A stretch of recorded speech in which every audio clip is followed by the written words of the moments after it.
Top of the morning.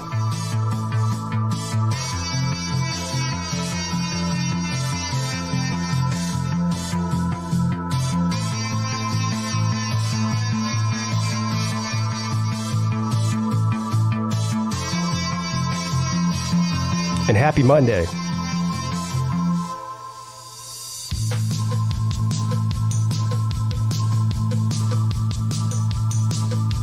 We made it, barely, but we made it.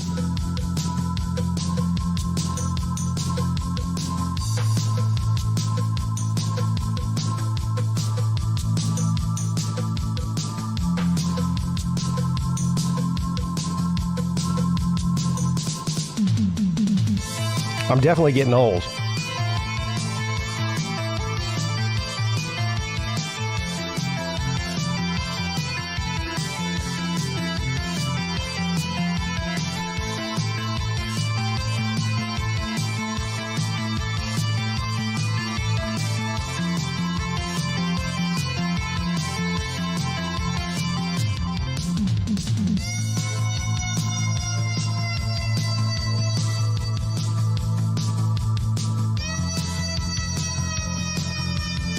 I'm almost ready.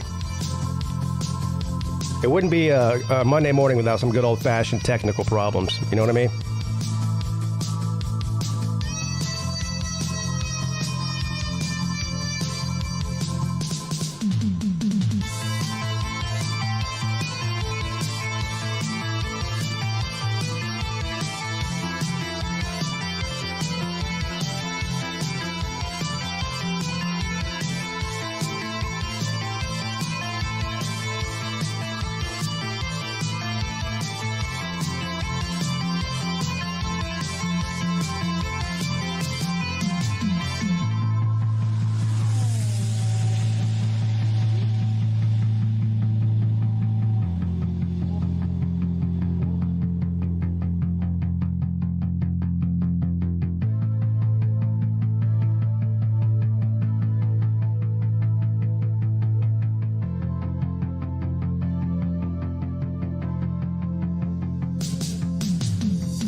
All right, I think I'm ready. I think I'm ready. What's up, everybody? Happy Monday. Welcome to the Midday Show. I hope everyone had a great weekend. I know a lot of us did. Now, look, I'm not going to spend a whole lot of time talking about the Slob softball game. There's already been like 3 or 4 streams. A couple of yesterday, Battle Angel, BVD, then Uncle Lou this morning. And so they went over pretty much everything as far as that goes. For me personally, though, I want to just give a couple of quick thank yous, or what the kids call these days, shout outs. First and foremost, shout out to Raj and Traveling Fools. They're the 2 guys that host this event. Now, Raj hosts it in his hometown, and of course, he has us all over his house, and pulls out no stops, or pulls out all the stops, rather. He's a great host. For anybody who hasn't met Raj and you just see his persona on the internet, I can tell you, he's one of these guys, if he's your friend, he'll do anything for you. If you're a guest at his house, he'll do anything to make you comfortable there. And so shout out to him, and also his beautiful wife, Mrs. Raj. They do a great job hosting these things. Now, Traveling Fools is, obviously the other half of this.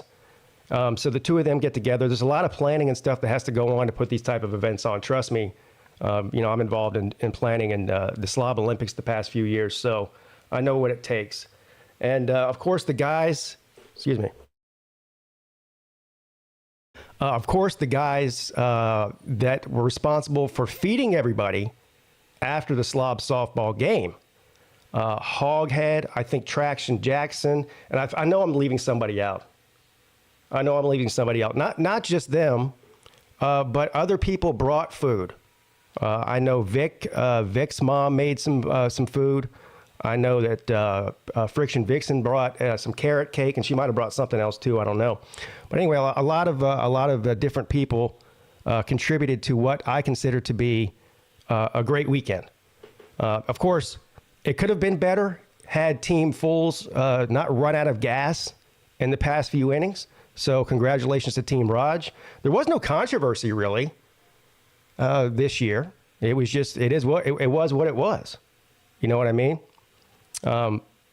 This isn't an excuse. It's just an observation that Team Fools, I think, is the bigger party group of the 2 teams. I think combined, the Team Fools might have slept a total of 3 hours the night before the game. Well, both nights for me. Boy, when I got home yesterday, I felt like I got ran over by a car. And that's just because I'm getting old and didn't get much sleep while I was there. But we had a great time. We have a great time anytime we do this thing. You know what I mean? Another great touch to the game, in my opinion, was the PA announcer, which was BVD and also Vic. They did a great job calling the game. I think Big Dog Brett brought one of those big speakers, and they had a microphone, and they had their, I think Brett's daughter had her iTunes or whatever, her playlist hooked up to the speaker, so they were playing songs between, batters and innings and all that. So, listen, we couldn't have asked for a better situation other than the field conditions, but Raj spent a few hours on Friday and a few hours on Saturday before the game going out there and draining the water from like the home plate area and putting down some, I don't know what they put down, sand and something else to help absorb the water so that we, so that we didn't kill ourselves out there. Now, speaking of killing yourselves, there was at least 6 people. I have to go back and count. There was at least 6 people that busted their ass. Now, it wasn't their fault. If you were running through first base, the wettest part of the field was right field, right behind first base. So if you were trying to just overrun first base to get safe, you hit the slick patch. And I tell you, I don't know if it was X-Wing or Nick DTV or both of them. When they went through that thing at 100 miles an hour and hit that slick patch, I mean, X-Wings must have slid 30 feet. I'm not kidding. On his back. He went straight back. And I was in the outfield, and all I heard was a thud, and he slid about 30 feet. A bunch of people fell. Now, I did not fall. Even when I rounded first base to get to second base, I did not fall. Now, I didn't run through that wet patch. I tried to stay in the dirt area, but I did not fall. So I'm proud of myself for that. I'm also proud of myself for hitting a double, and I think I ran in the last run that we got. My RBI was the last run that team full scored in the fourth inning. But anyway, a big dog Brett had a big day. I don't know how many home runs he had. I think he had like 3 home runs. Of course, and I always forget the guy's name. I apologize. Raj's cousin. Raj's cousin accounted for, I believe, 8 of their runs. I mean, the guy's basically a professional softball player. So, but he's good. He's good. Anyway, thanks to all of you. I got to meet some new people this year. Shout out to Nature Boy. Yeah, unfortunately, a lot of people were disappointed that Nature Boy couldn't come to the game on Saturday. He had to go home Saturday morning unexpectedly to be with his family. But luckily, we did get to meet him on Friday night over at Raj's house. Super cool guy, and hopefully, Nature Boy, you're able to make it to one of the next Slob, either the Slob Olympics or the Slob softball game next year or whatever. Yeah, I think you can see that we're all a bunch of good people, and I hope you had a good time. Who else did I meet for the first time? Oh, Pete Digits. Yeah. I've been talking to Pete Digits on YouTube for years. I mean, he might have been one of the first people to ever come across my channel, and for some reason, just never been able to meet him, you know. But anyway, he showed up. Saturday to the softball game. Got to meet him. I hope I'm not leaving anybody out as far as meeting them for the first time. I probably am. But anyway, shout out to all of you guys too. Yeah, our man P Digits was there. Yeah, Rec Talk went down hard. Rec Talk, listen, Rec Talk fell hard, and then he laid there and didn't move. I thought he was seriously injured because he went down hard, you know, and he's a pretty big guy. But then not only did he just pop right up after about 10 seconds of laying there motionless, he did some Spider-Man shit. I wish I had, I live streamed the game from my phone. That's the other thing too. I don't know how many of you guys saw the live stream that I did. I did one last year, and last year, the way that the field was set up, I was able to put the phone, or my camera phone, my iPhone, right behind home plate. So you got a pretty good view of the batter, the pitcher, and what was going on with the base running and all that. It's hard to explain, but behind home plate was completely underwater. And it wasn't like it was at the last field last year that we used, where there was a big cage right behind home plate where I could set my phone up. It was open. And there was a good, 10 feet or so between home plate and the cage there. But anyway, so it was very hard for me to try to find a spot to set the camera up where both it would not be in the way of the players, which it still kind of was. I mean, it even got knocked over at one point by Sea-Dog, who was playing catcher. And that you got to see at least the batters and some of the fielding, right, and the pitcher. So I was able to do that. But unfortunately, right out of screen was first base, which was where all of the falling was happening. I wish I would have got Rec Talk I don't even know what you call that move. It was some kind of gymnastics move or Spider-Man move that I've never seen a human being do before. But he popped up off the ground. I don't even know how to describe what he did. It was the craziest shit I've ever seen. He goes over he flips backward on his back and then on his head like a break dancer. I'm not even kidding. Straight up in the air on his head like a toothpick, and then flips up on his feet. I said, "Holy hell!" I don't know what that was, but I can't believe that somebody that looks like him is able to even do that. If I tried to do what he did, I would be in the hospital with a broken neck right now. I guarantee it. He's definitely done that a few hundred times in his life to be able to do it the way he did. One other development, Sea-Dog almost killed me. And I'm not even being like facetious or, over exaggerating. I was in the batter's box. I was batting right behind Sea-Dog. Well, no, actually, I just got done batting, but I walked over to the batter's box area to watch him bat. I think he was right behind me in the lineup.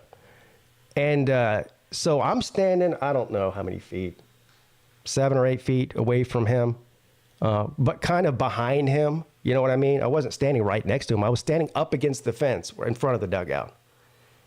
And he hits the ball and slings the bat, I mean, hard.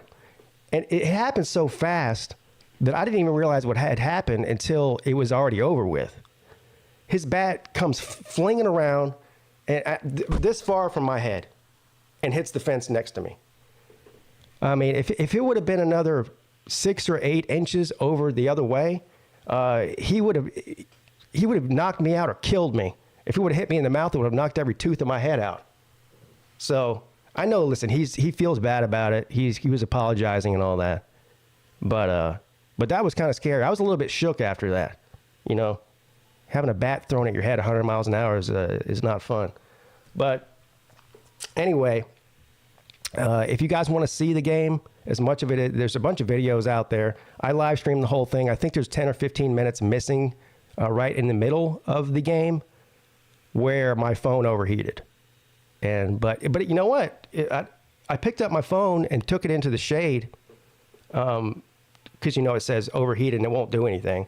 And whenever it cooled down, it popped back up and the stream was still on. I didn't have to start a new stream, so I was happy about that. But it did cut those minutes out that the phone was cooling off. But like I said, whatever, 90% of the game is on my channel right now if you want to watch it. So, again, successful weekend. Thank you to everybody. Let's get to the chat here. We might be able to hear from some of the Slob softball contestants after I read the news, or we'll bring some people on and get their perspective about the game and all the shenanigans and whatnot that went on both Friday and Saturday night. I know Saturday night, well, Friday night, we went to Rogers for a while, played some poker, some Texas Hold'em. And then with a bunch of us, different guys, we all had different Airbnbs. We had a bunch of people, I think like 10 people staying at ours. And we went back and partied till like 3:30 in the morning, got up early, went to the softball field, and did it all over again on Saturday night. I don't think I went to bed till after 4 a.m. on Saturday night. So, needless to say, yesterday I was a train wreck. But it was a great time. Let's see who's in here.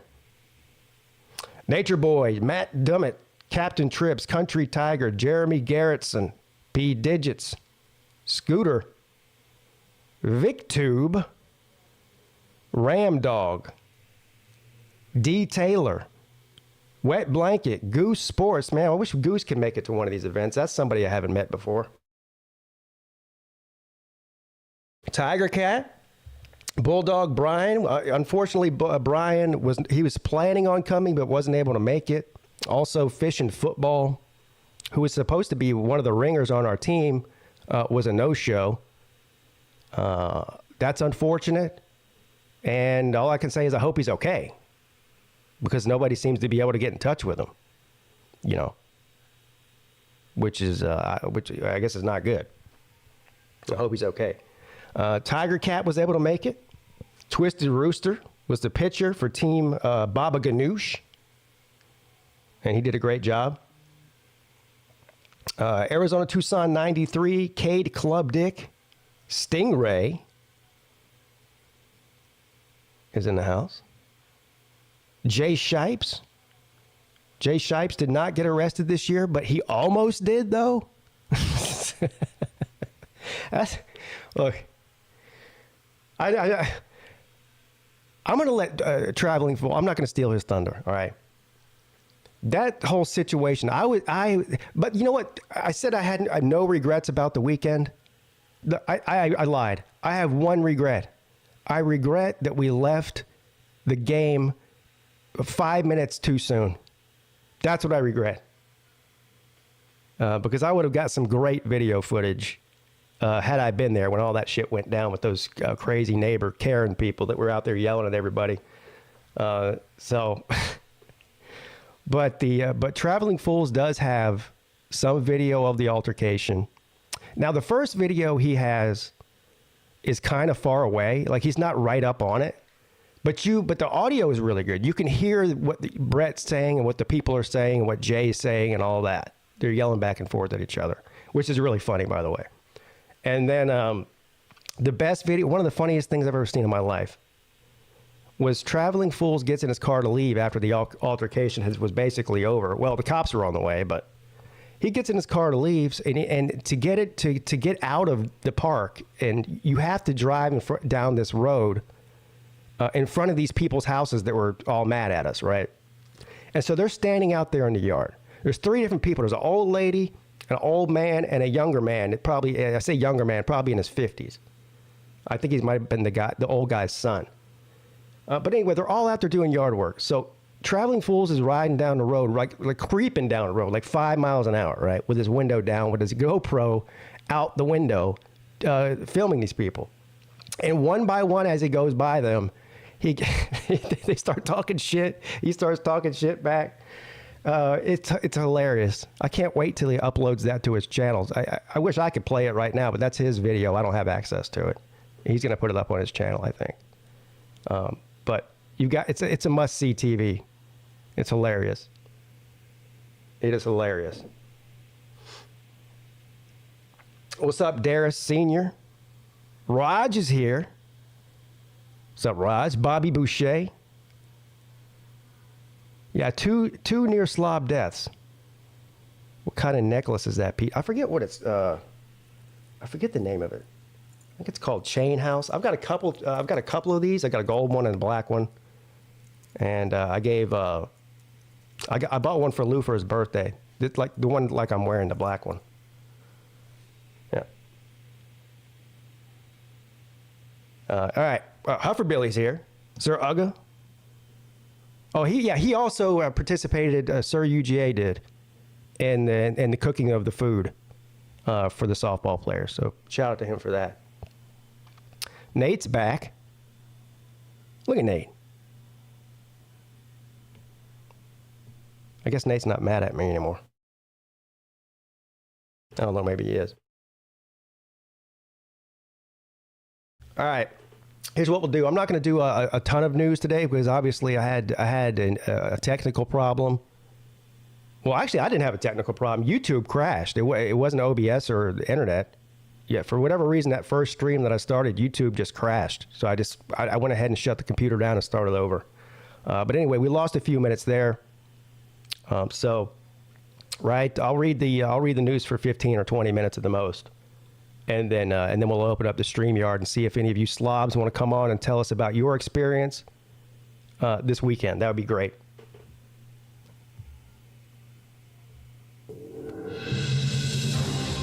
Breaking news from the PigskinPeete YouTube channel.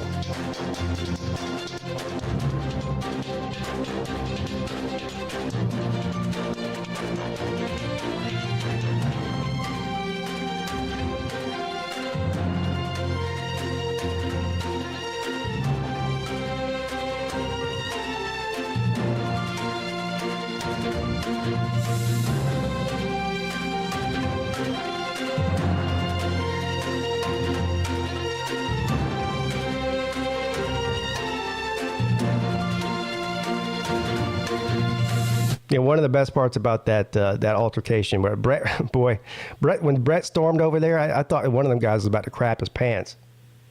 And then so they argue for a little while, right? Then Brett's had enough, right? So he sees they're just not gonna, they get on the phone with the police, and he's like, yeah, whatever. So he's like walking off, and they're still barking at each other back and forth. And then the guy goes, after Brett's a good 30 feet away, when he's in a safe zone now. He yells at Brett, "Oh, you big tough guy. I thought you were a tough guy. Why are you walking away?" He goes, "Me? I'm a tough guy." He goes, "You're the one that's on the phone calling for help."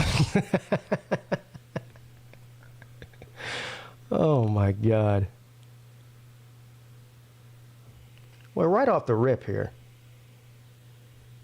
Alien spaceship could have landed on Mars. Oh, no. You know what this means. You know what this means.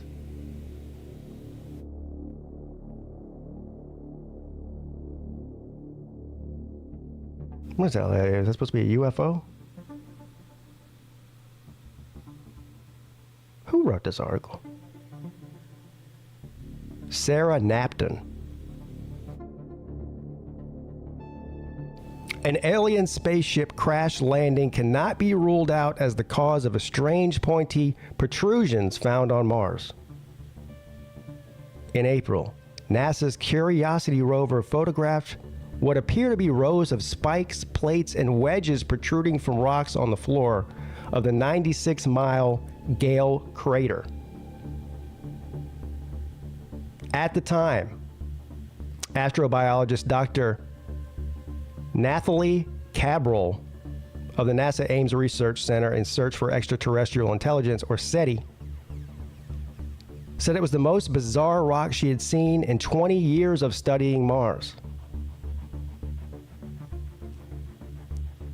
Now, a new paper published in the Journal of Astrobiology concludes that the formations might be quote-unquote sand spikes, similar to those known to form on Earth in waterlogged sands during strong earthquakes of magnitude. All right, so it's not an alien spaceship then. What do you get my hopes up for?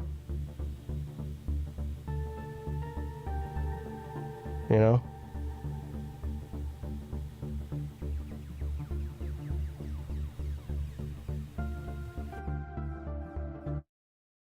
All right.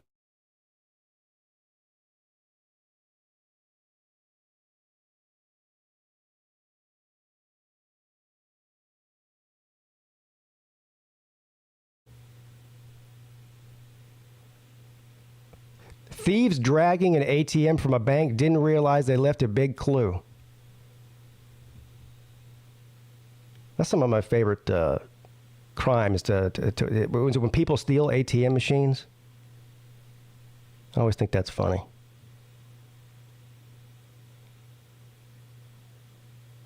An ATM heist in Florida. How much? You know what? How much money is there in an ATM machine at any time? Like, what's the most money that's in an ATM machine? You know, I have no idea. You know, is it a few $1,000s? Is it $100,000? Is it more than that? I honestly don't know. I guess it depends on the machine. An ATM heist in Florida came unraveled when the masterminds apparently forgot the hefty machine would leave drag marks in the pavement. The result was a trail of breadcrumbs that led police to a bucket truck conspicuously dragging an ATM on a North Florida highway. No, of course it's in North Florida.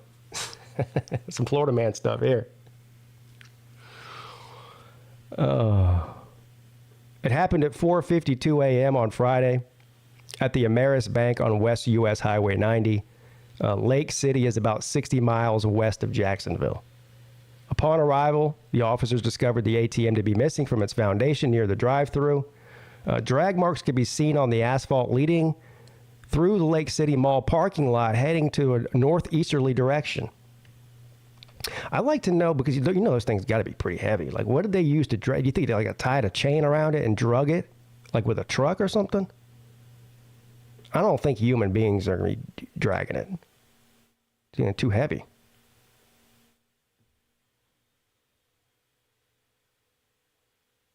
On-scene officers relayed the information to other responding officers. An officer observed a white utility truck traveling north, dragging an ATM on Northwest Bascom Norris Drive. So yeah, the truck was dragging the ATM. These guys were just going to drive down the road, dragging an ATM behind them? There's got to be meth in this, involved in this somehow.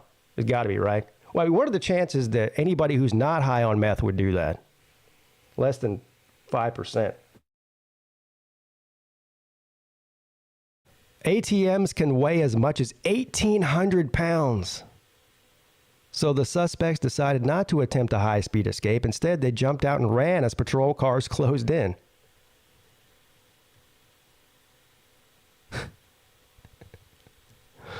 A photo shared by police shows the truck was left on the shoulder of the road, doors open and heavily damaged ATM at its rear. Both occupants fled on foot into a wooded area. The Florida Highway Patrol's drone unit and the Jacksonville Sheriff's Office Air Unit provided additional support in an attempt to locate the individuals in the heavily wooded area. The suspects have not been located. Damn, they got away. Yeah, it's hard to catch somebody on foot when they're on meth, because they can run for like 12 hours straight,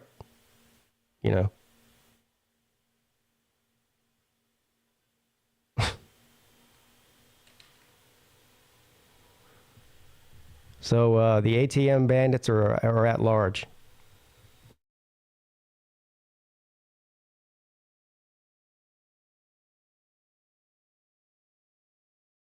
I almost don't want to read this news story here. Georgia trooper pulled over a car with windows that were too dark. What he found inside broke his heart. Hey, I don't want to read that. I can tell you what he probably found inside. Yeah, I don't want to do it.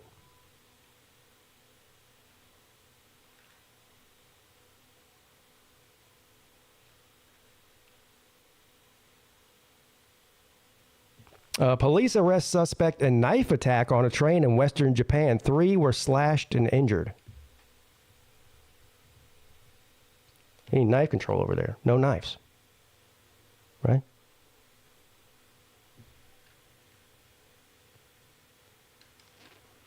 Japanese police on Monday said they'd have arrested a man on suspicion of slashing 3 people on a train in western Japan. The 37-year-old suspect was carrying 3 knives, including 2 in each hand.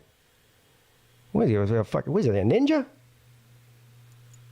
2 in each hand.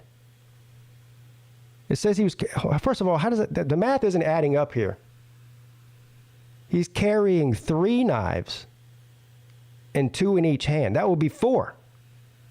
Or was he carrying 3 knives and the 2 in each hand? So he was carrying 7 knives.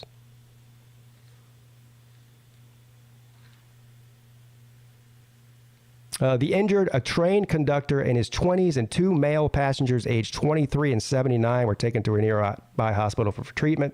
The injuries were not life-threatening. After an emergency call from another passenger, 4 police rushed to the station just after the train arrived, and the suspect holding the knives got off the train.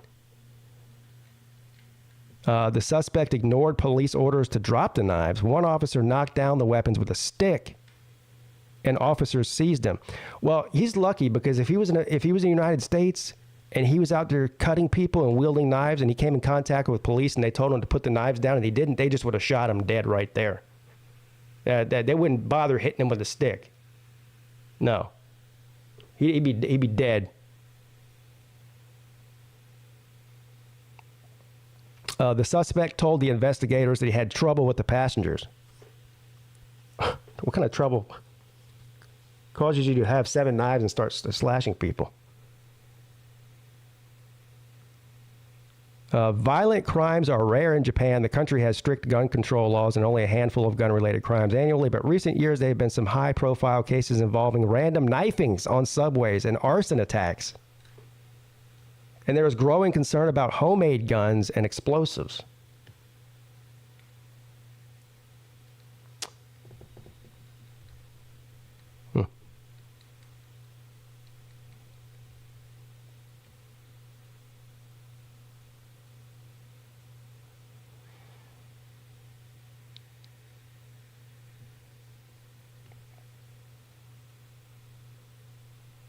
A lot of police stories on here.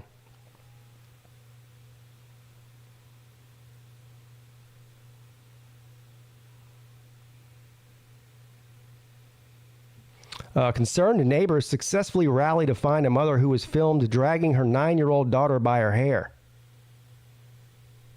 I think I heard about this. Look at that.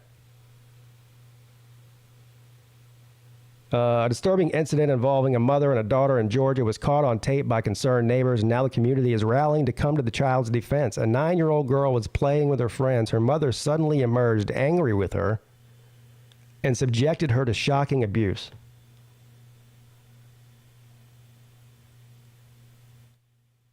The unsettling footage was uploaded to Facebook by Gwen Harris McKenzie, a neighbor of the mother and the daughter. The mother is seen tightly gripping her daughter's hair as she sits in the grass and screams, "Get up." The mother is heard hollering at the little girl as she wrenches her hair, as she wrenches her to her feet and shouts several expletive words at her. In one clip, the woman's daughter's limp body is seen being dragged through the grass by her hair. The girl continues to cry in agony and distress. It's one thing to do this kind of abuse to your children, right? But like to do it in public, like, look, neither one's okay. All right, that's not my point here. But the balls to do it in public. Well, I don't know if it's balls or stupidity or both.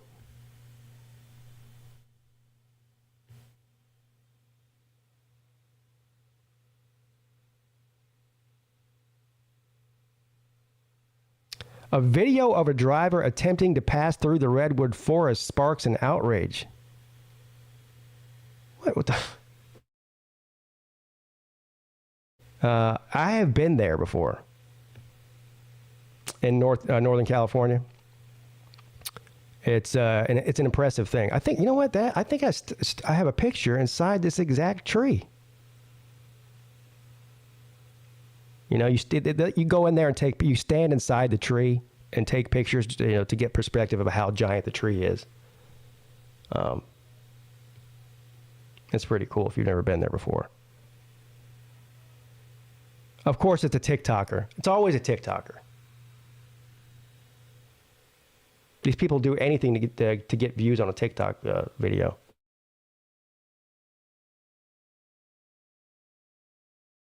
A driver in California recently shocked TikTokers by damaging a beloved monument on camera. The Shrine Drive-Through tree in Humboldt Redwood State Park is an iconic redwood tree popular with tourists and nearby residents. It was hollowed out by a fire more than 100 years ago and more recently widened to make it possible to drive through the living trunk.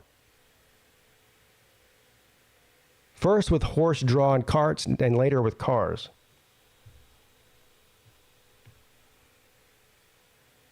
The opening is only 7 feet wide. It's a tight squeeze for many vehicles. The drivers have to take care not to harm their cars or a tree by scraping the sides on the way through. The driver, who has California plates, can be seen in the video taking a silver Nissan SUV through the gap in the tree. Unfortunately, they ran passenger side of the car into the tree, making an audible cracking noise.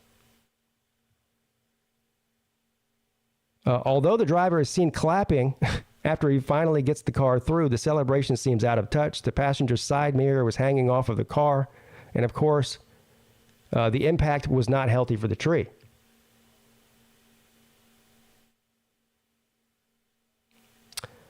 So not only did he do it, but he filmed it and put it on TikTok. And that's not the video, is it? I don't think it is. We're not going to get to see the video. There's some still pictures, though. And there's 2 people in the car. It looks like I don't know if that's his wife or what. There's a man driving and a woman in the passenger seat.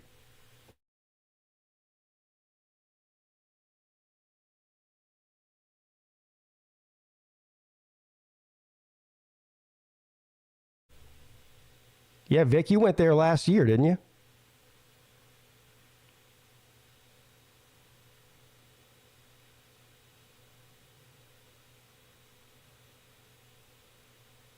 A smuggler tried to get 18 pounds of cocaine into the U.S. by hiding it in cheese wheels. Wow. Look at that.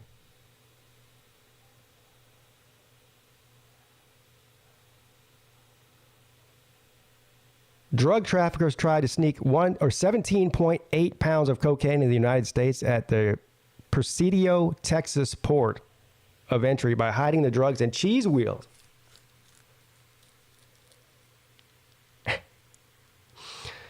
Officers intercepted the operation Thursday when a pickup truck from Mexico was referred to for a secondary inspection. Officers found 4 wheels of cheese that the driver, a 22-year-old U.S. citizen, had declared.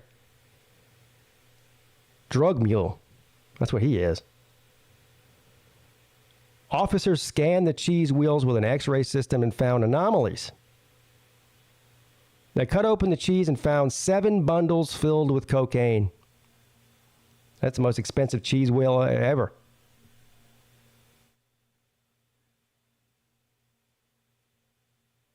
Customs and Border Protection seized the drugs and vehicle, and the driver was sent to Homeland Security investigations to face charges.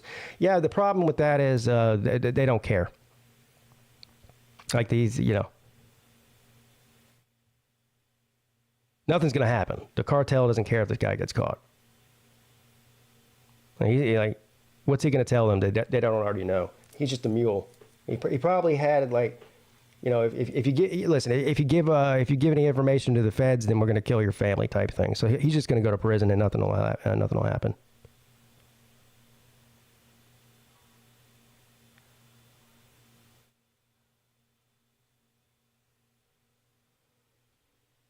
They got all kinds of creative ways to smuggle,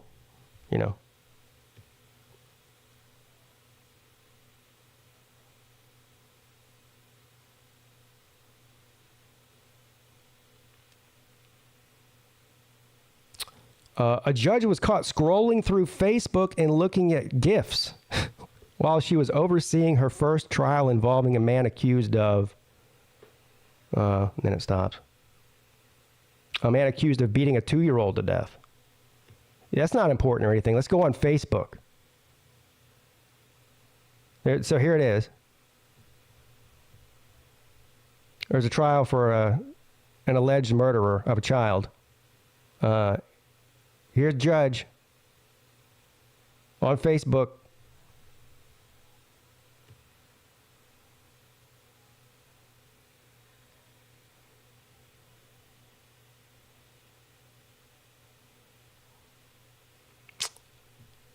Judge Tracy Swordstrom, a new state judge elected in November, oversaw a brutal murder trial that began last month. The case involved 32-year-old Christian Tyler, who was accused of beating his girlfriend's 2-year-old son to death. Jesus Christ. Oh, listen, this is the best part.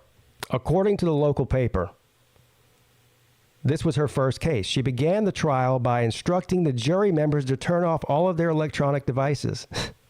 A common courtroom protocol. Well, of course. So that they could concentrate on the evidence without interruption. This is a do as I say, not as I do type deal here.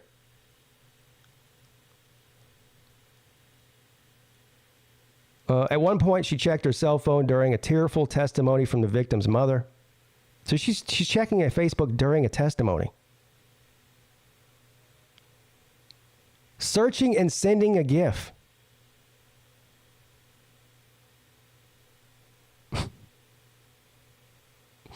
So what? I mean, what's the punishment?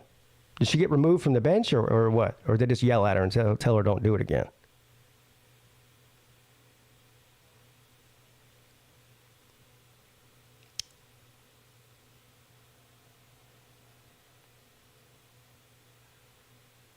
Oh, doesn't say.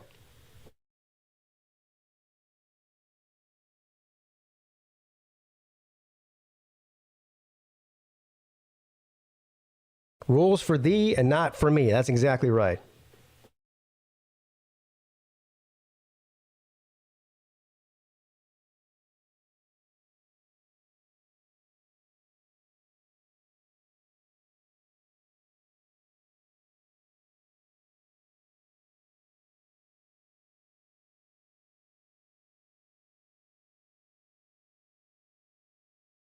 Scientists discover a chemical cocktail that can reverse aging. This sounds like every infomercial on at 2 a.m. You know?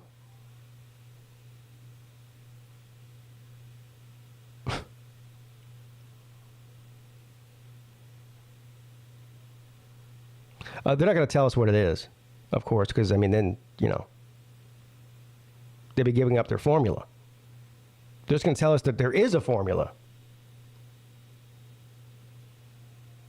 They're just calling it a chemical cocktail, the fountain of youth.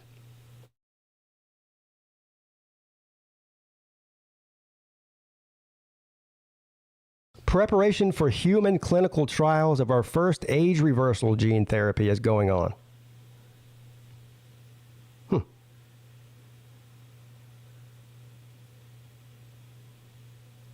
Well, they'll be selling it on the Home Shopping Network in no time, I'm sure. For 50% off.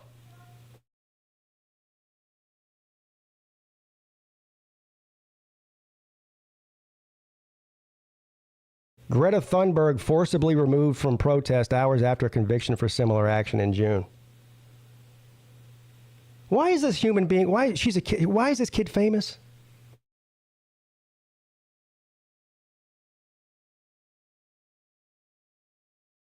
And why is she the authority on climate change? Well, look, this is the most bizarre thing. This whole Greta Thunberg phenomenon.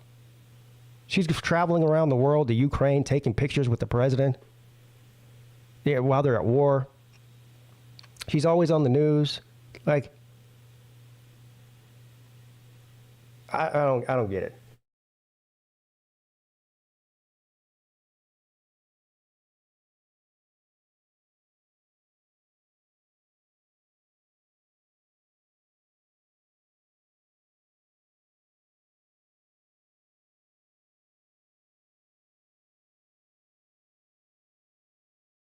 We talked about this last week, about the Kevin Spacey trial that's happening in London right now.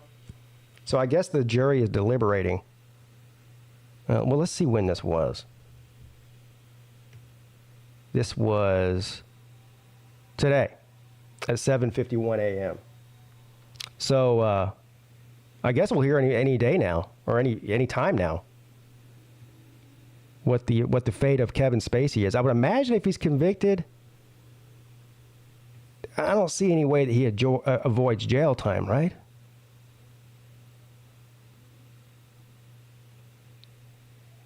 He has pled not guilty to all of the charges and suggested in evidence that his accusers were either lying or remaining consensual sexual encounters. Yeah.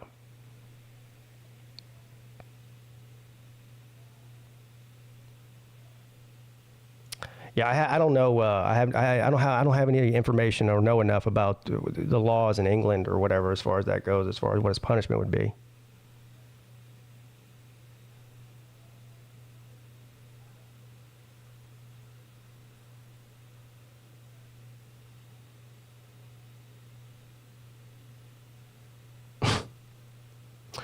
Some of these headlines are.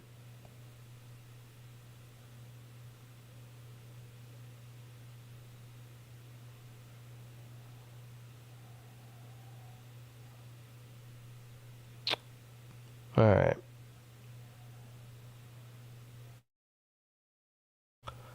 All right. That's going to do it for the news. StreamYard is open if anybody wants to come on. Any of the Slob softball attendees, players, or anything wants to come on and talk about that, welcome to.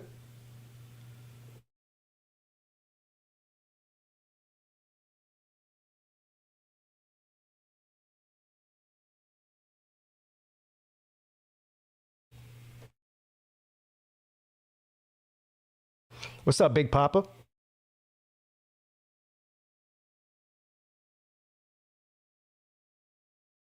Mistrial. There was a mistrial, or you're saying there's going to be a mistrial?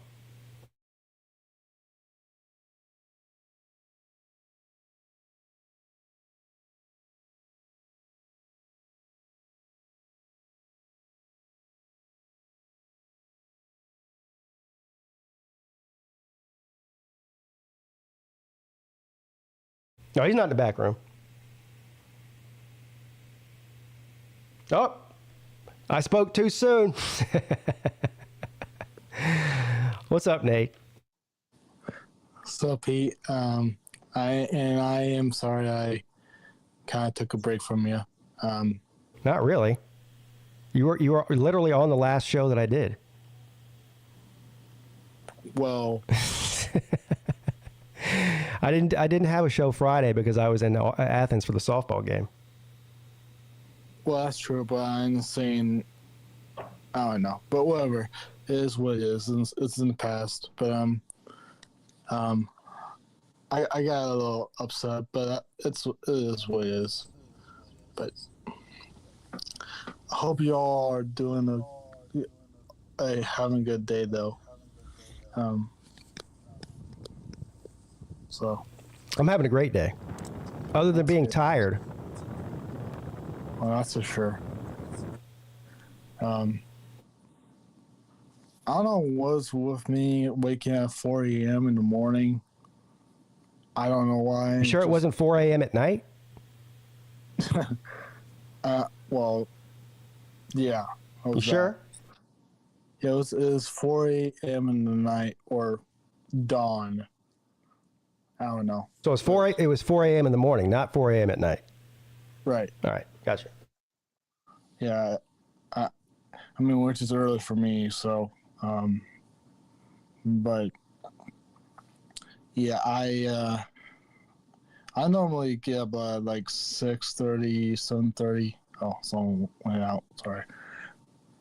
Well, Big Dog Brett was just on. I think he's having some technical issues. He might be in a bad area or something. I hope he's able to get service and call back in, because I want him to give me the firsthand account of what happened after the game.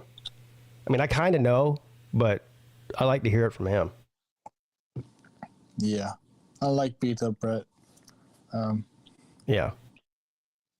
I wonder if Brett's seen the video that Fool's got. I think Friction Vixen has some video of it too. She was involved. Well, not involved, but she was right there. If I'm correct or not correct, does Fools live in Miami or somewhere? No, he else? lives in Georgia. Yeah, we need to get his perspective on what happened. Yeah. So we need to know. We don't really quite know what set him off though, right? Because all we saw was when they started yelling. Well, he was standing there with his daughter. His daughter wanted to hear Jay's sound system in his car. Which for anybody who's listening who's never heard this thing, Jay's got the most preposterous sound system in his car that you ever heard in your life. It's ridiculous. So anyway, earlier in the like right after, I don't know if it was before or after the game. I can't remember. I think it was right after the game. Jay turns his thing on for like, I don't know, 10 seconds.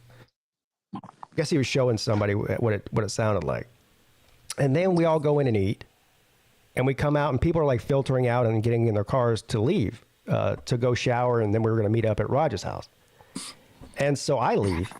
Apparently, Brett's daughter wanted to hear what it sounded like, so Jay turned it on for her, and I think Brett was standing right there with her. And then these maniacs that live right next door come out and start screaming and cursing and telling her, here's Brett. Yeah. So thanks for having me on, Pete. Yeah, no problem. Right. So they weren't asking nicely, could y'all, No, they were completely irate and unreasonable. For being rude and hostile. I mean, I think that if they had just, asked nicely, and like, sorry, won't happen again. Well, that's what Brett told him. Brett's in here. Let him tell what happened. Yeah, so the last time that my daughter had seen Jay Shipes' sound machine, we'll call it, was we were in Pigeon Forge. And she likes bass, and my wife does. My wife had a set of speakers in her vehicles forever. And so we go up there, and she's like, Jay's going to be there, right? And I said, yeah. She goes, well, yeah, I can't wait to see or hear his system again. I was like, well, I think he has a new one. She got really excited. So earlier in the day, Jay turned on the system, and he turned it on for, a very short period of time, and he cut it back off. And my daughter's like, well, I didn't get up there by it. She wanted to sit in the truck. And so I was like, well, we'll talk to Jay when we go to leave. So probably 75% of everybody had left, maybe even 90%. And we were out close to the road, away from the pavilion, but still in the park. And she gets over there in the truck, and he turns it on for it was no more than 30 seconds at the most.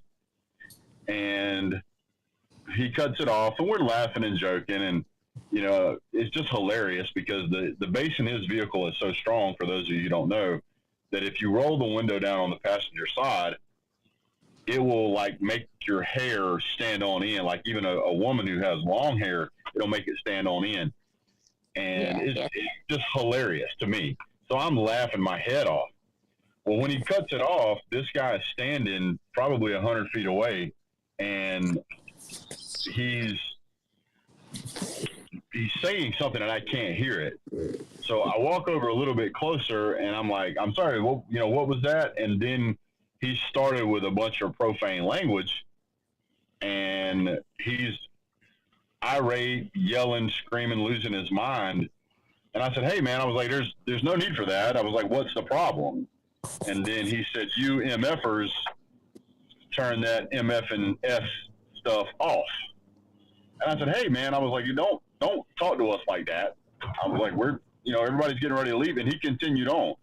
So at that point, he had called everybody standing over there, including my daughter, and MFer. And I don't take kindly to talking to young people like that. There's no need, especially whenever it's a very polite young lady. And so I started walking over there to him, explaining to him that was absolutely uncalled for, saying that you're going to raise sand at somebody about them not having manners, but yet what you're doing is the exact same thing. You're just losing your mind over here. It's not very, and also try to explain to him that as a byproduct of what you're doing, you're showing your behind to a bunch of complete strangers that you don't know, which is what a complete stranger is. But you're at your house and everybody else there, you have no idea who they are.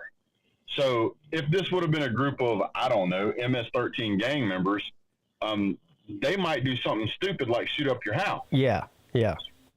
Now, I don't condone violence in any way, but I'm also not going to stand there and be cursed at and just take it, especially not my daughter. So I returned the language in full force. Then Friction Vixen comes over, and she's trying to get him to calm down, and he starts getting sideways with her, and that really upset Jay. And so we both walked over there. We were probably within 10 feet of him, and just said, "Hey, buddy, look, this absolutely uncalled for." I was like, "You starting a problem here that you can't win, no matter which way you slice it. There's one of you. There's 2 or 3 of us. We know where you live, and you don't know any of us. This is not an opportune situation for you." Yeah, that's when he said. That's when he said, "Are you threatening me?" No, and I wasn't. I know you weren't saying, "Are you threatening me?" But he was so upset and he was so angry that he was shaking and couldn't hardly form a coherent sentence, and it looked like he was about to just keel over. And so I said to him, "You need to calm down before you blow your heart out." Yeah, that can clearly be heard on Traveling Fool's video. He started filming. Now he was a good probably 50 feet away from y'all, so you could see, like, you walk over there, Jay walk over there to them, but you couldn't really see that much. But you could hear I don't know what kind of microphone he's got on that GoPro, but you could hear everything very clearly what you guys were saying to each other. And that's exactly what you said. You said, "You better calm down before your heart blows." And I guess he told the police. He told the police that you threatened to blow his heart up or something. Yeah, blow up. Yeah. Whatever he wants to say is fine. I don't really care what the guy says. I know what I said. I got witnesses to what I said. Please misheard. Okay. Yeah. So Yeah. If you. So then he thought he was going to be slick, and he asked me what my name was. He's like, "So what's your name?" I told him what my name was. Rick James, Rick right? James. Yes. and he believed me. He was like, "Well, where do you live, Rick James?" And I was like, "I live in D-Town, Detroit." You were even trying to reason with him. You're like, "Dude," he kept saying, "This is a residential community, and you can't play music and be loud like that." And you go, "Dude, we're in a public park." We're in public. I heard one of y'all say, "This is public property, dumbass." Yeah, Yeah, I think I said that a couple of times because here you are in the middle of the day at a public park. There's no sound ordinance in a public park in the middle of the day. No. There are sound ordinances for overall volume, but the problem is that as a police officer, you would have to have a decibel meter and a distance finder. So you have to be at X amount of decibel at X amount of feet to be able to determine whether somebody's in violation of that code. So here's the problem. This is Statham, Georgia. They barely have enough money for the hubcaps and gas. Yeah. They're not going to have that kind of equipment. But he also acted as if that we were out there causing a ruckus all day long, which just wasn't true. I mean, we played a softball game, for Christ's sake. It was a bunch of adults. It wasn't like it was a bunch of 20-year-olds out there partying and making a scene. Well, I mean, it's not like we were trashing the park and getting inebriated and throwing beer cans at them, and none of that was going on. It was about as close as you could get to a softball game in Mayberry with Andy Griffith as you're going to find. yeah. I mean, there really even wasn't much foul language until he showed up. Yeah, everyone was calm and respectful to the park, and I mean, I could see if Jay had been playing that music all day long like that, I could see it might irritate some of the neighbors. But a total of 10 seconds the first time and 30 seconds the second time out of a 5-hour period that we were there. I mean, come on. Yeah. Well, not only that, I mean, I understand that if you wanted to say something to us in a polite manner, hey, no problem. Everybody there would have said, you know what, we apologize. We're leaving anyway. We're sorry. We're heading out. You guys have a good day. And that would have been the end of it.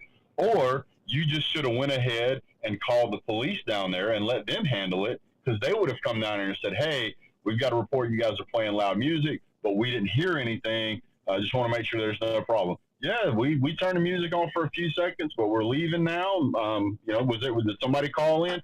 Yeah, we got a call. Well, you know what? We're heading out. At no point in that situation did he need to handle it. Like, he did it the worst way he could have done it. Yeah. Yeah. Well, and like you said, you never know who you're messing with, and and then I just. Then the police come, and now I guess you were gone at that point, right? Because it took the police a while to get there, I think. Yeah. And but Rod was still there, and he talked to him, and he basically told those people, he's like, I don't know what you want us to do. They didn't do anything wrong, and they're allowed to be here. That's what we were trying to tell them. Yeah, that's right. And then me and my dad were still there as he saw the cop. We were while we were leaving. So, yeah. So then that's when we were, talking to the guy in the white shirt. He made the claim about how you were gonna blow up. Yeah, and then they got all mad at Traveling Fools because they saw him, filming the whole thing. Have you seen that video yet of him? No, I haven't seen it. Oh, I can't wait till he posts that. It's hilarious.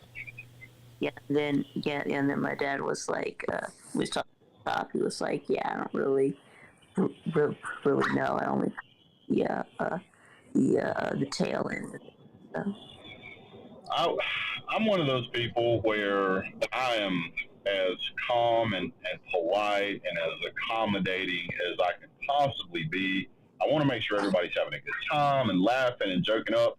I mean, if you've ever met me, I hug or shake everybody's hand before I leave. Yeah. Always. Yep. Because I want everybody to know I don't have a problem with anybody.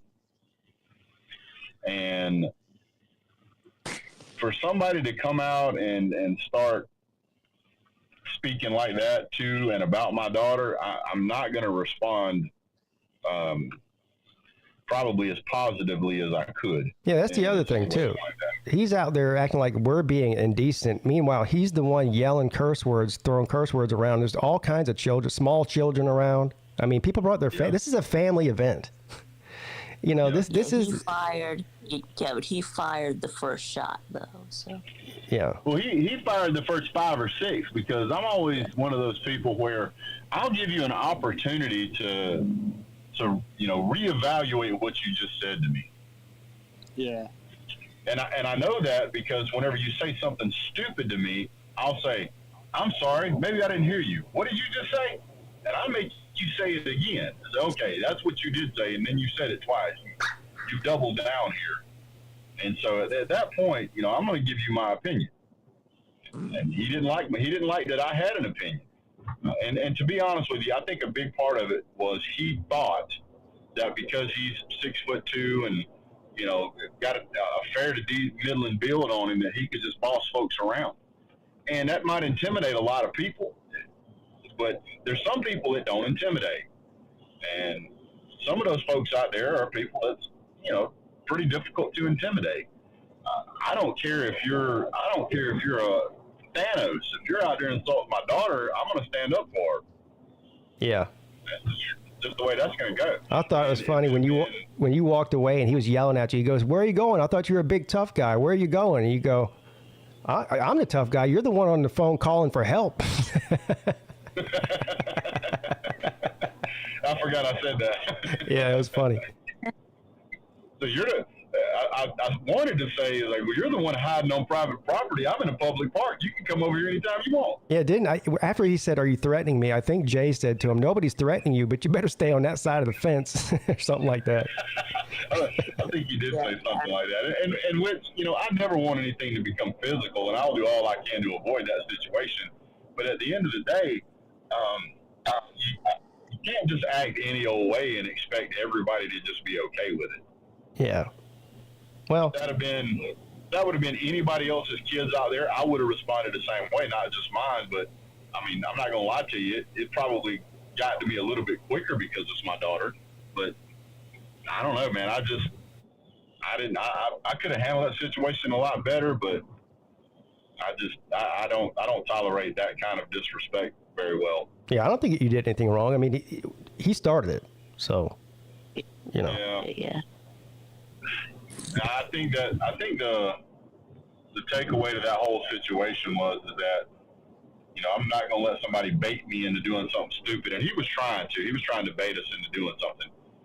And at the end of the day, you just walk away from something like that before you really make a serious mistake. And then his wife, that's what everybody did. Apparently his wife was walking around writing down everybody's license plate number. What's that going to do? I always love. I can assure you, she didn't write mine down. But what's she going to do with that information? Nothing. There's nothing you can do with it. Yeah, there's nothing you can do with it. But so I went out and I had a couple of pieces of paper folded, and I stuck mine over my tag, and I know she tried to write my tag down, and I know he tried to record it, but you can't see it because it was covered up. So I drove far enough away from their property they couldn't see me, and got out and took it back off. Like, it was a thing of, because you want it, I'm not going to give it to you. Well, when Traveling Fools is driving out down that road, right, and so in front of their house, not on the side where you were talking to them, they're all out there yelling at him, and he's like creeping by with his GoPro with the window down, and the old woman comes out and she's like, "What are you doing with that camera?" And then she gets behind his car. She goes, "I'm getting your license plate number." I think he yells out his license plate number to her. So he's like, I'll give it to you. And he yells it out to her. And he's like, "You better call that in right now."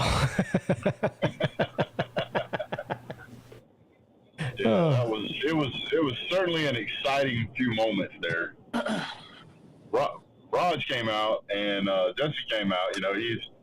He's like, "What's going on, GZ?" And he started to jump on Jay, and I'm like, "Whoa, this really doesn't have that much to do with Jay. This is me." And he was like, "What?" And I'm like, "Yeah, this is me." He goes, "Well, this I don't want there to be any problems." I'm like, he started to get a little bit upset, which I don't blame him. And I told Jesse, I was like, "They came out yelling profanities at my daughter."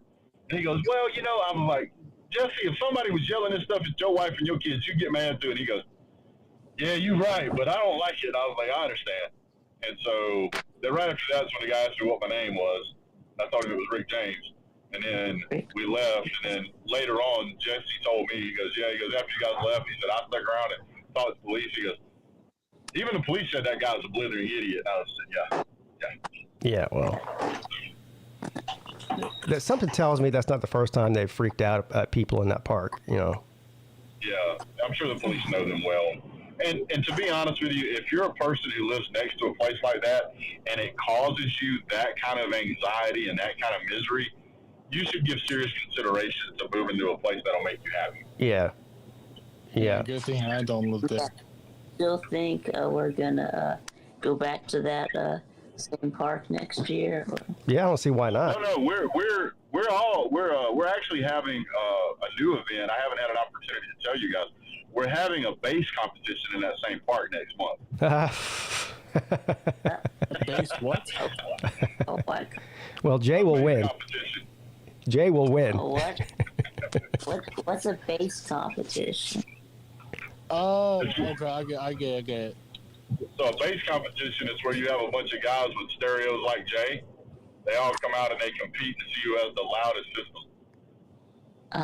Okay, yeah, maybe we shouldn't do that. But Yeah, Paxton, we actually talked about that on Saturday night.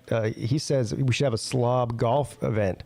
The only problem with that is you can only have, groups of 4. So everyone's not really together, And Yeah. I know most of us are good at golf. I suck at golf, first of all, but I don't know, but maybe 1 or 2 people in my life that are good at golf. yeah, I mean, Well, I'm a lot better The way at golf than I am at The way that we softball, play that's for sure. yeah, we always play best ball. Just whoever has the best ball. what about slob putt? I don't know. That's probably too short. Plus to have 50 people or whatever play golf in a tournament, that would be pretty pricey, I think. yeah, That would be. You know what else may be fun though is if we had like a slob event, like capture the flag, paintball, and Yes. there you go, slob, CFP. Well, slob flag football did come up. That wouldn't be bad, but I think there's certain people that wouldn't be able to compete physically in that. Yeah. It's too much running. Yeah. Pete. Yes, CTF. That's capture the flag. Yes, CTF. Yeah. Let's capture. Yeah. How about ultimate frisbee? Wait, that's much worse than Yeah. flag Capture the football. flag. Yeah, we could play capture the flag. Yeah. Well, do you know what ultimate frisbee is, Vic? Or no? Where you throw a frisbee. Okay. It's like football, but frisbee. Yep. Mm-hmm. Scott Kerr. Yeah, I love the idea that for the 2 softball games so far, there's always been a little drama at the end of the game. Yeah. What was there drama last year? Well, Jay got arrested last year. Yeah, I remember. What happened last year? Well, Jay got arrested. Didn't they? Jay got arrested. He got attacked by some drunk 20-year-old kid at a bar. Yeah. Yes, has Yeah. involved in it twice. Yeah. Yeah. I thought there was gonna be like I thought you were talking about the drama about the too many outfielders. Maybe just where Raj lives, there could be. Not saying there is, but there could be a lot of inbreeding going on up there.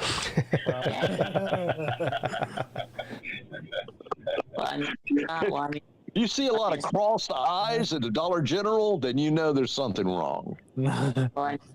It's not Alabama. Well, that's true. Well, Well, I know it's not Alabama, Big, but look, I'm from Georgia, and I do know I was just in Georgia this weekend and in the country. And yeah, I saw a few of the people that Big Dog Brett was describing. A bunch of kids. That guy was taking alternating turns between uncrossing his eyes and wiping the drool off his face. well, there wasn't any controversy as far as the game goes this time. No, that was a fun game. Yeah. Yeah. I'll tell you what. This ain't drama per se, but I'll go to a bar. I'll go to this place. We go to eat this restaurant called Coleman Lake in a little town in Midville, Georgia, and go to the bar, and I don't know, I felt like the Big Lebowski, so I ordered a White Russian. And the gal was asking me, well, what do you want it with Kahlua Baileys? I said, no, actually, I like it with Kahlua and vodka. And my cousin was paying for it. And he said, well, give him top shelf vodka. I said, no. I said, Tito's will work. And this guy on the end of the bar says, I don't like that. I like Jack Daniel's whiskey. Yeah. And I went, I said, you know what? I don't like no damn Tennessee whiskey. I said, you know why? Because the damn volunteers are there. And then I just went off and said, I like Kentucky straight bourbon whiskey. I said, I even like Bullet. I just went through all the damn whiskeys I could think of, except Jack Daniels. And to tell him, I don't like any Jack Daniels whiskey, but I will tell you the whiskeys I do like. Well, that shut him the hell up. But it was just like, I was thinking, you backwoods redneck, shut the hell up. All jokes favorite whiskeys are Canadian whiskeys. Yeah, I like Canadian whiskey too. All jokes aside, though, the Airbnb that a bunch of us stayed at was right smack in the middle of Athens, downtown. I actually like that area. The first time I ever been to, last year was the first time I've ever been to Athens. My wife's been there before. Whenever she was a student at Clemson, her roommate was dating a guy that went to UGA, so she had been there before, but I hadn't. And I like that. It's a cool city. Oh yeah, how was the house? The house was amazing. That's good. Yeah. That place is really nice. They keep everything clean down there. It's a nice atmosphere. I think it's pretty well done. Well, the first night, Friday night, we were a bunch of us going to eat on the way to Roger's house. And so we pay for parking right there. I don't know if it's Main Street or whatever the main street is down there.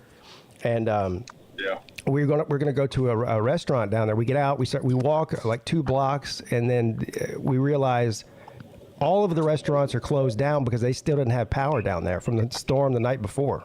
Oh. Yeah. So we had to get back in our car and go drive out of Athens or further away from the downtown area and go to eat somewhere else. Yeah. Yeah, there's definitely difficult to get food when the power's not working. Yeah. A lot of people are still without the power. grills nowadays are all electric, so. Yeah. Lemon boy, you need some propane. Or some charcoal. Propane desert. You know what I discovered being in the country in Georgia this weekend is the overpopulation of deer. It was twilight when we were coming back from the restaurant, and we went back some back roads and all that. So we're going through farm fields, like primarily a lot of peanut fields, and you would stop at a field and you'd see the deer on the edge of the woods, 8, 9, 10 deer at a time in those fields, just eating away, destroying the fields, destroying the peanuts, because they're eating what's called the bloom right now. And I looked it up. In Georgia, deer season doesn't start till October 22nd. So the population of deer is just incredibly high, and it's thousands of dollars there, according to my cousin's husband. Yeah, that's everywhere. Yeah, you can as a farmer, you can reach out to Georgia DNR, and you can get nuisance tags for animals destroying your crop. And you can have them. You can hand out the tags to people to hunt them for you. They're destroying your crop. So. Yeah. Well, Brett, he told me, he said that him and another farmer, he said, have gone out in twilight and seen 60 deer, like they're cattle, in one field. Well, you know what I blame it on? Imagine that. Huh? Yeah, you know what I blame it on? What? All of the people that will not allow you to hunt their property. Yeah. Yeah. They don't understand that these animals have no natural predators, and that basically the only two predators they have are people with firearms and bows and vehicles. Yeah, they have our natural predators because we humans have killed all of them. So Yeah, that's true. If you don't hunt them efficiently, and there's limits. DNR does studies every year to determine what a proper limit is and how many you're allowed to take. And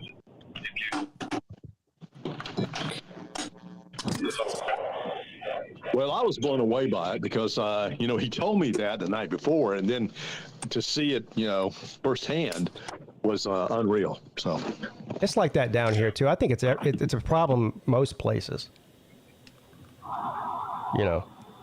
I know out here where I live, if you get in your car a couple hours before dawn, 4 a.m. or so, and drive around, you'll see 50 deer on the side of the road. At least with South Carolina's hunting season starts August 15th, and I think goes to January 15th. South Carolina has the longest hunting season in the country. Wow, I didn't know that. Well, I didn't know that either. Wow. Yep. I've hunted in South Carolina for the better part of 6 or 7 years now, and they always have a very, very long season. Well, I would also like to clear something up before I forget. BVD has been going around on every stream that he can think of saying that I seem disinterested in playing softball during the game. I don't know where he's getting that from. Yeah, I remember that. He was saying that looked like you weren't interested. So how would you? I don't know where he's getting that from. That's my normal demeanor. I always look like I'm not interested in anything. That's just normal. I was very interested. Yeah. Yeah. Well, I don't know why you said that. But. Yeah, I don't know either. But. Well, next time maybe you should just seem more interested. Yeah, I don't know how to do that. So why is it that people are always trying to take you out, Pete? Yeah, I don't know. That's the second time. First, Raj tried to kill me at the first Slob Olympics, and then now Sea Dog. Yeah. What did Cheetah? He flung the bat after he hit the ball, and I was standing like 5 feet behind him, and it went up 3 inches from hit me in the head. Wait, right. Well, I guess you should. Oh, I heard. You okay, Pete? Yeah, I mean, it scared the shit out of me. I'm not gonna lie. I mean, it wasn't like he just like tossed the bat. I mean, he flung it hard, 100 miles an hour, and went right by my head. Wow, dude! I heard Lou yell at him, but I didn't see what happened with the bat. Yeah, right. Lou said you do that again, you're disqualified from the game, which is what happens in real baseball if you do it. Yeah. Yeah. Look, Sea Dog was upset about it. I probably shouldn't have been standing there, but I mean, I was behind him. It wasn't like I didn't have any fear of getting hit by a ball or the bat. I mean, he flung that thing. If there wouldn't have been a fence there, he would have thrown that bat 20 feet. Oh yeah. You didn't have fear. Yeah. Well, and Sea Dog's not tiny either, so. No, he flung that bat. I don't know. So BVD was sitting. He was right behind where I was standing, and I know he had a GoPro or whatever camera he has filming everything. He might have got that on film. I don't know. He has to go through all of his footage. He said he has like hours of footage. We might get to see what it looks like if he finds it on his camera. I went back and watched your stream, and there was a lot of stuff that got left out. It was still good.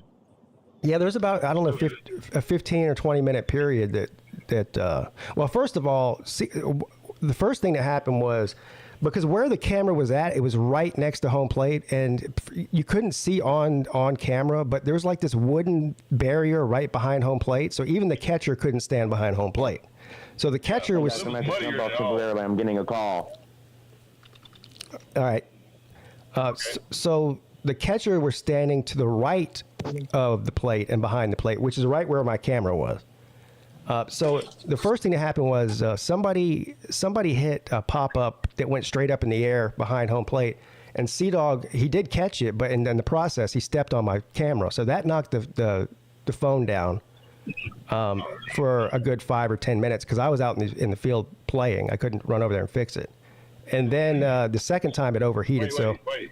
Yeah, You said you were playing. I was trying to play.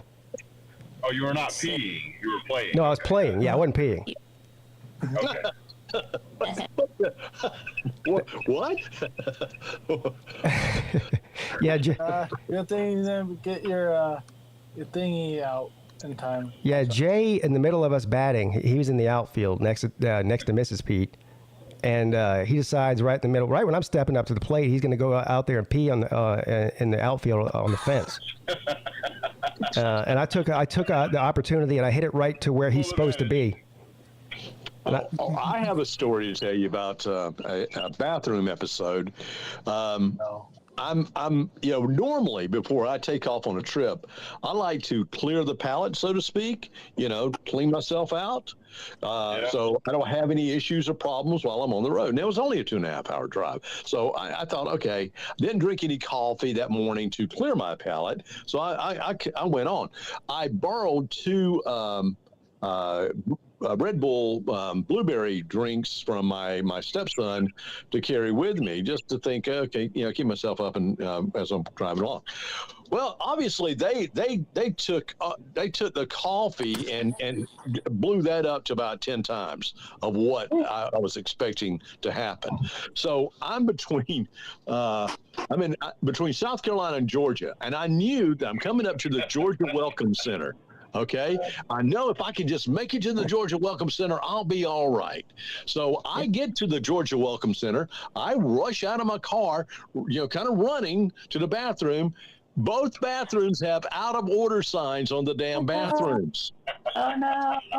So there's one woman in the men's bathroom and she's mopping. And I said, ma'am, can I use any bathroom? No, they're out of order. They're out of order. I said, so I walked away. I walked away, and then I came right back around and went, ma'am, I have to use the restroom, please. She said, well, we had a septic backup. I said, I don't care. She let me use the women's bathroom. So I get in there. The next thing I know, a woman is in there, and she said, is there someone in the stall? And I'm like, wait, well, yes, I am. And she, No, it doesn't matter. All you have to do, Scott. My husband comes in and says, "Is there a man in here?" I said, "Yes. I had to use the restroom pretty badly, and this lady allowed me to use the restroom in here. I'll be out in a minute. I promise." Scott, all you have to do is say. All you have to do is tell him you identify as a woman. It's fine. So it was drama at the Georgia Tourist Center. I thought, oh, they're going to arrest my butt behind, but the lady had allowed me to use it. So, thank God for her. I thanked her profusely when I got out of there. I said, thank you, ma'am, because I would have been a horrible accident down the road. Did you make it? Oh, I made it. Yes, I made it. I did. Everything, as they say, everything came out fine. Yes. Literally. Literally. It came out quickly too, but it was, I was like, man, oh my God. This stream just went right in the toilet. Yeah, I tend to do that sometimes. I'm sorry. Well, we missed you, Scott. At least Pete seems interested. Yeah, I'm always interested. What are you going to say, Pete? I said we missed Scott. I wish we could have made it to the game. Oh, yeah. Yeah. I'll make it to one of these sometime, in the future. Yeah. At least you went to the Slob Olympics. What I did figure out is you don't have to be a very good softball player to play. No. No. No, I'm a prime example of that. I saw you hit a few. I saw you hit a few in your. I watched your video. Yeah. I hit the ball every time. I think Mrs. Peete got on base twice. I think she got on once. She had an RBI because she batted blue in. Yeah, I think that was her only hit. Last year though, she was 3 for 4. She was a baller last year. Rod's bringing in his cousin, the ringer. Good Lord, the man didn't even run around the bases. I saw. Why would he not run around the bases? Yeah, he's a. Well, he hits a home run and then just walks back to the dugout. Well, what you've got in Ryan is what you would have in me if I wasn't as humble as I am. That's all. Okay, I got you. Oh, come on, Brett. Brett's being hot. Brett, what do you have? 3 home runs?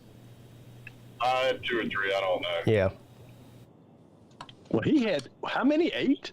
Well, he was responsible for 8 runs. So I don't know how many home runs he hit, but he was, with people on base. Yeah. Yeah. But you know what? It should have been a rule. If you don't run around the bases, then the run doesn't count.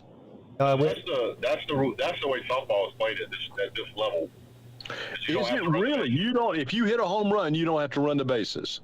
Nope, you don't. Yeah. Plus, I didn't know that. in the interest of time, who cares? Well, okay, that makes sense. That makes sense too. We're playing at the slob level. You're playing at the slob level, yeah. Yeah. I noticed it too.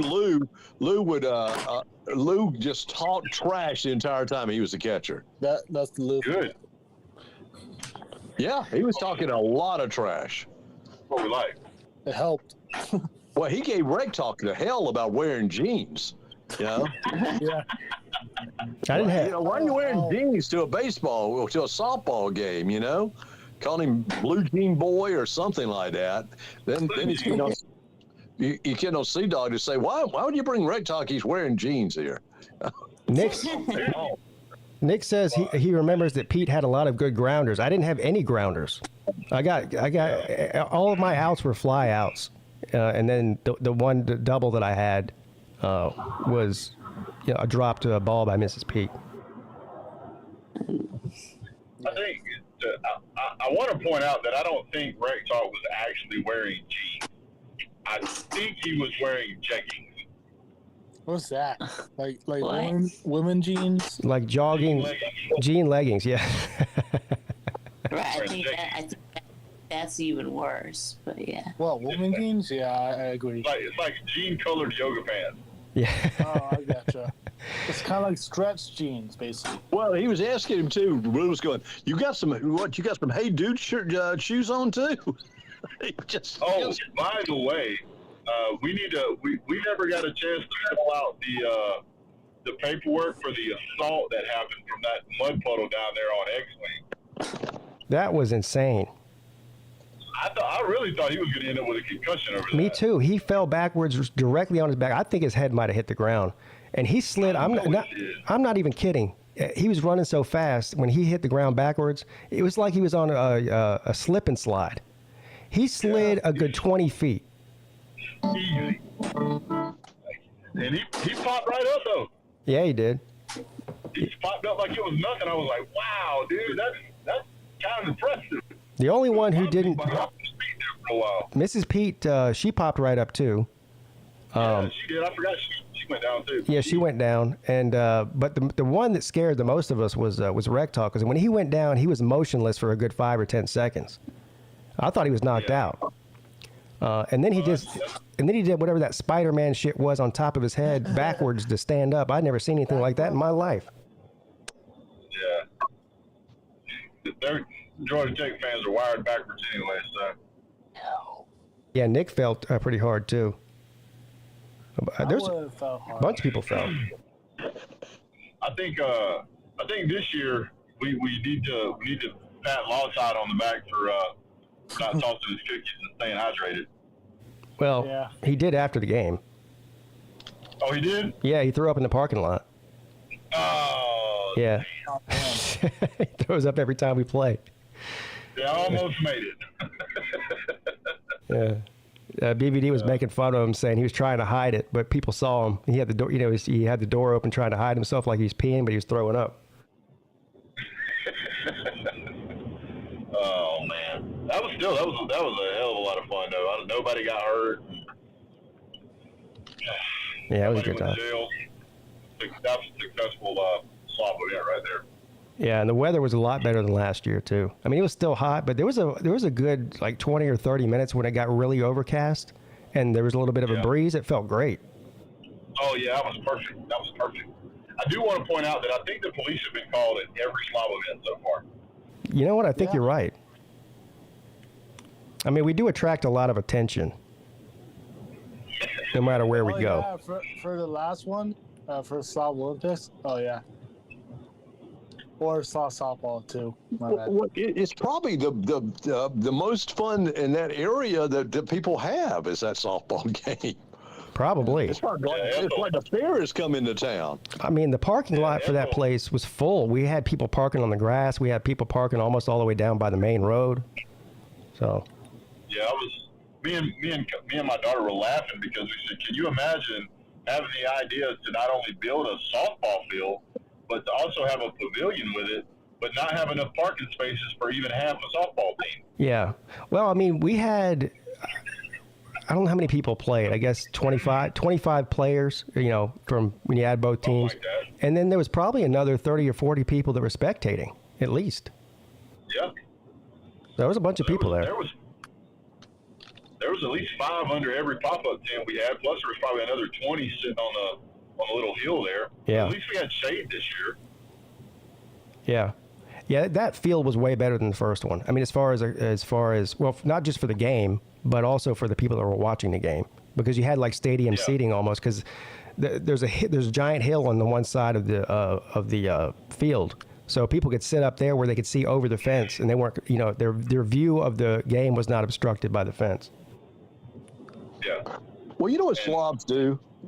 Slobs do. They every single thing I've seen is well organized. It's well run. Yeah. That's by accident entirely. It's really okay. Well, the Olympics always come through. The Slob softball game seems to go without a hitch. I think it's it's all very well organized. Well, it's what makes it so great is that there's so many people that contribute. It's not just Raj and Traveling Fools. I mean, they plan it and all that, and Raj does a lot of work, trust me. But there's dozens of other people that do things here or there, so to make it go off smoothly. So that's what makes it great. And I think everybody is actively engaged in trying to make it better for everybody there. So it's a great group of people. Yeah, it's a great group of people. It really is. There's everybody there wants everybody to have a good time.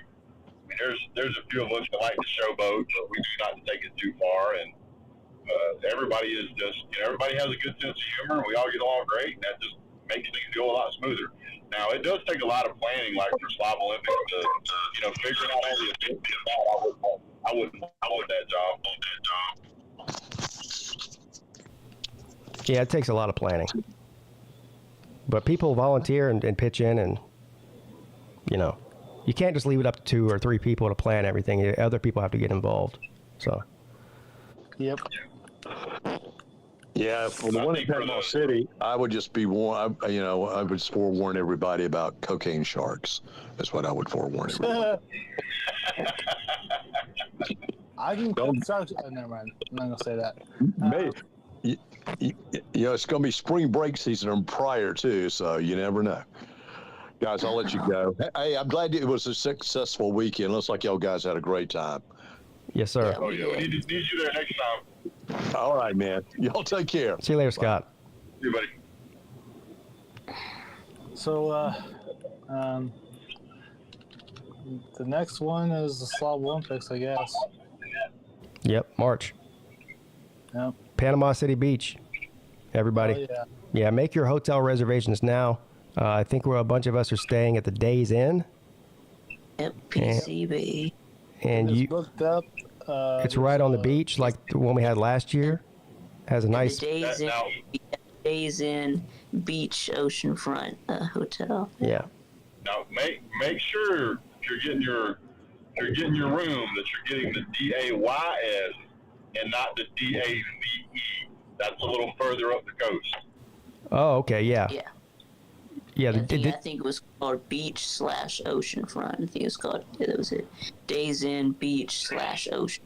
Yeah, it's right on the beach. I called a couple of months ago live on the air here to talk and get some prices, and you're looking at right around $200 a night if you're planning on coming. Now, look, you don't have to stay there. You can stay wherever you want. If you find somewhere cheaper or whatever, you can drive or take an Uber to the event. But it's going to be hard to find anywhere that's not a complete dump for less than $200 right on the beach. You know? And that's pretty much what we paid every year. I think we paid around $200 in Atlanta. We paid around $200 in Charleston, and so it's the same type of thing. Yeah. Yeah. I mean, there is hotels nearby that hotel, but they're a little bit pricier than that one. But I've been looking. And you know, if people want to get together and get a B&B close to there, and they save some money that way, go for it. Yeah. Panama City's not as near as nice as it used to be.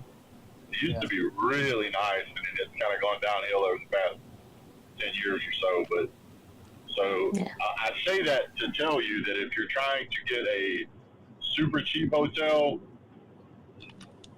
do something else to make it extra $100 to get a decent room, because the cheap hotels now are not good at all. Yeah.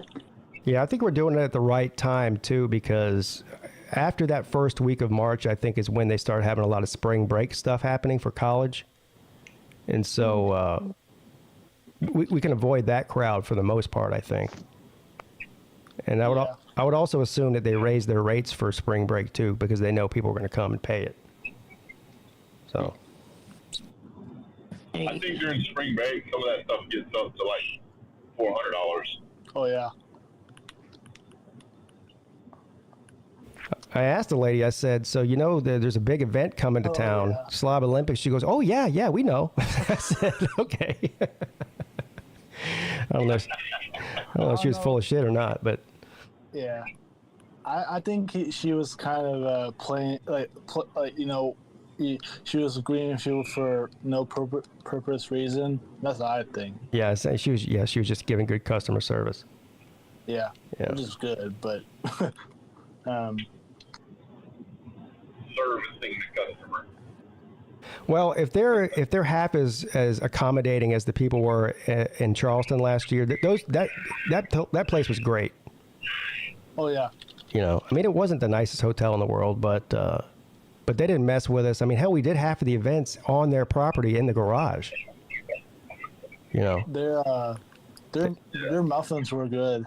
Oh, sorry about that. They even told us, because we were up late at night partying, and the pool was on the second floor, and they were supposed to close the gate and lock it at 11 p.m. But they knew that we were up there partying, so they let us do it. They didn't lock the pool up. So. And then there was some guy, skinny did, right? Yeah, he wasn't with us. No.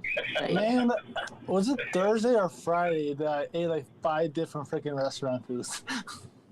I don't know, but that was insane. Hey, one year, if we ever do it up in Myrtle Beach, we need to have one of those nights where we go to a calabash. Those things are awesome up there. Oh yeah. Have you ever the all-you-can-eat seafood buffets? Oh my God. Yeah. Oh yeah, I'm down with that. Oh, you can eat. Yeah, we know.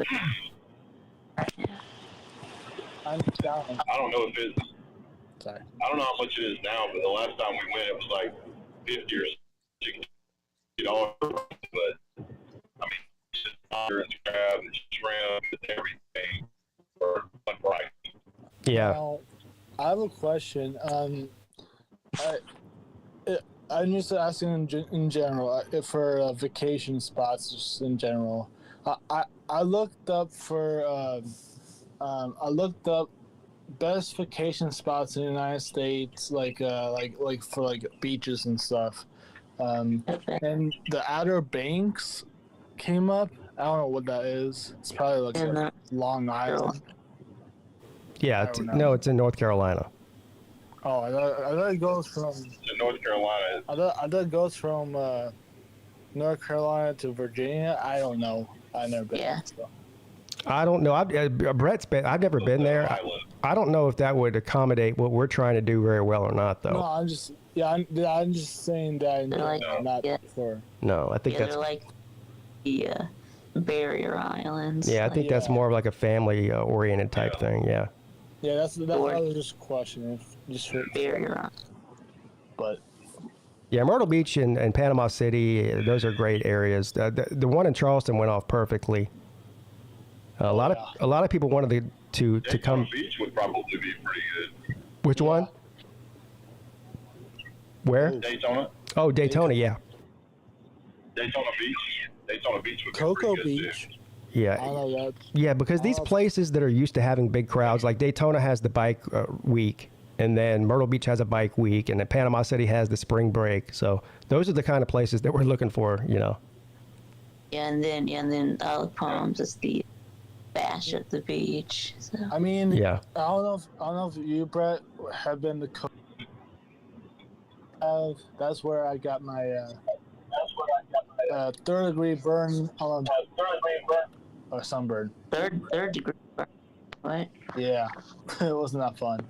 Wait, who got a? Wait, what did you say? You got a third degree burn? Yeah, I think so. Because someone in my family then put enough sunscreen on my back, so I got a freaking third degree burn. Oh, okay. So you got a bad sunburn. Okay. Yeah, a really bad sunburn. Okay. Yeah, at Cocoa Beach, which is a really nice beach too. I think we looked at. I think we looked at that. If I had a magic wand, I could wave and take everybody to a couple of different beaches. The one I would go to is there's a beach called Shell Point near Arcadia, and just as a kid, you can walk down into the surf and there's tons of smooth shells and shark's teeth and all kind of stuff there. And the other one I would take everybody to would be Siesta Key Beach, which is close to Bradenton or Tampa. And it's rated every year it's rated in the top anywhere from number 1 to number 9 most beautiful beaches in the world.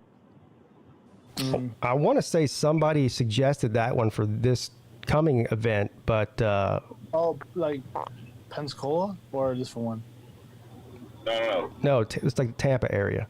Oh, Yeah. Never mind. Go ahead. Yeah. But the best pitch, Traveling Fools pitched Panama City, and that was the one that we went with because of the accommodations. But there's a bunch of places in Florida that could be done for sure. Oh yeah. I remember the last time I went to Panama City Beach, which was in 2017.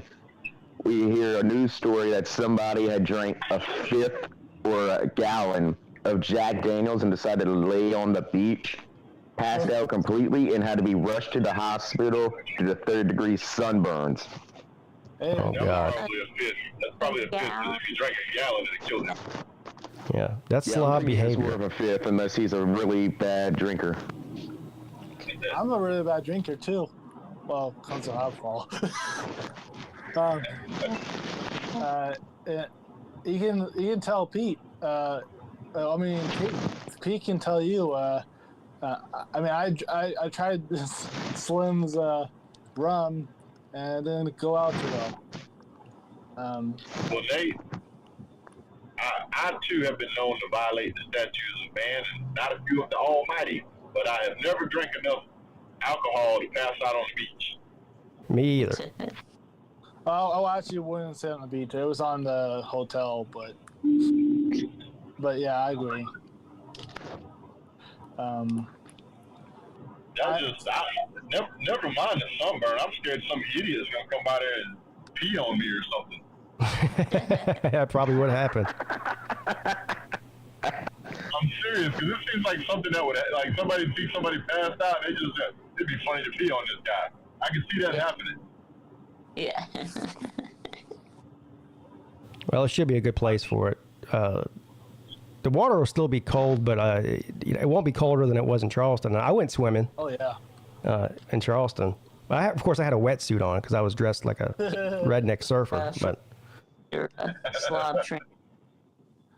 Man, I think my costume would, if I were to wear it the whole time, I would have won the costume contest. But the Hooters outfit will be one of my most, I don't know, iconic. I don't know. Yeah, iconic. yeah, it was pretty good. I'll tell you that. But yeah, like it was iconic. Yeah. It was disturbing, but iconic. I know. These shirts saw the woman's faces on them. I mean, they were like,